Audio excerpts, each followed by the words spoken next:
Hi. Today I'm going to talk about ethos, the Greek word for character.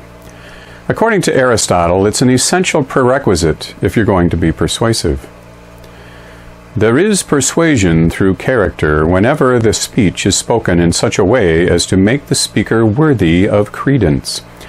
For we believe fair-minded people to a greater extent and more quickly than we do others on all subjects in general, and completely so in cases where there is not exact knowledge, but room for doubt. Character is almost the controlling factor in persuasion. Because Aristotle identifies ethos with credibility, that is what I will use the term to refer to. To gain credibility, you need to establish your ethos.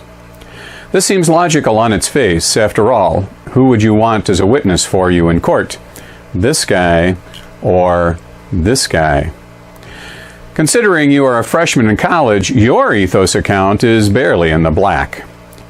In this situation, you will want to borrow someone else's ethos, which is why when you do research papers, you quote authorities. They have the credibility. However, that's not really what Aristotle is talking about. Listen further. Ethos should result from the speech, not from a previous opinion that the speaker is a certain kind of person. So you're in luck. Being a freshman by itself doesn't disqualify you from due consideration. But how does credibility result from the speech, or in your case, your essay? That's the $50,000 question.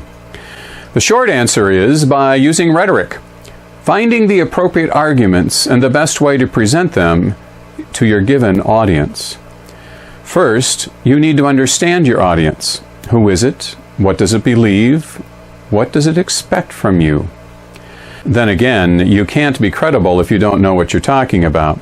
You can't be credible if you misrepresent the facts. You can't be credible if you are dismissive or mean-spirited toward those who disagree with you, who might be in your audience. Additionally, since you are writing papers for college professors, you need to figure out what the purpose is of the assignment. Is it to demonstrate a skill in writing, or mastery of factual material, or coherence in argument, or all three? How you present your arguments will aid or hamper your credibility. If you don't use the discipline's formatting guidelines, for example, and don't document your sources according to those rules, you sacrifice credibility. English teachers have MLA, psychology and sociology professors have APA, history profs, University of Chicago standards. I worked for Hewlett-Packard for 12 years.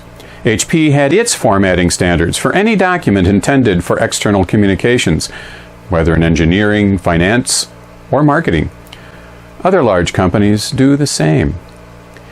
If you misspell words, write ungrammatical sentences, don't know when to use commas, you harm your ethos. This is especially relevant when you write a letter with such errors to a prospective college or employer, who may well toss it in the vertical file. Ethos starts with a simple thought, expressed by Jesus in the book of Luke. If you can trust a man in little things, you can also trust him in greater, while anyone unjust in a slight matter is also unjust in greater. If you can't be bothered to use the discipline-appropriate formatting, can't be bothered to write grammatical sentences, can't be bothered to spell your words correctly, why should I trust you to be bothered enough to know what you're talking about, to be faithful to the facts, to be generous to those who disagree with you? The writing of good English, the poet Robert Graves insists, is thus a moral matter. We live in a society in which appearances often are meant to deceive. My daughter got a kick out of posing as a 20-something in online chat rooms when she was 12. That was innocent fun, an interesting experiment. Social media are full of profiles, though, that are meant more to impress than to tell the truth. But such personas end up creating cynicism when no one believes anyone because they've been burned too often by their Facebook friends, politicians, corporate officers, parents, and teachers.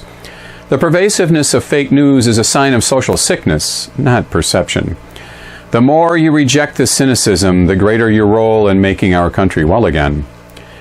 Ethos is the root word of ethics, and it's not coincidental.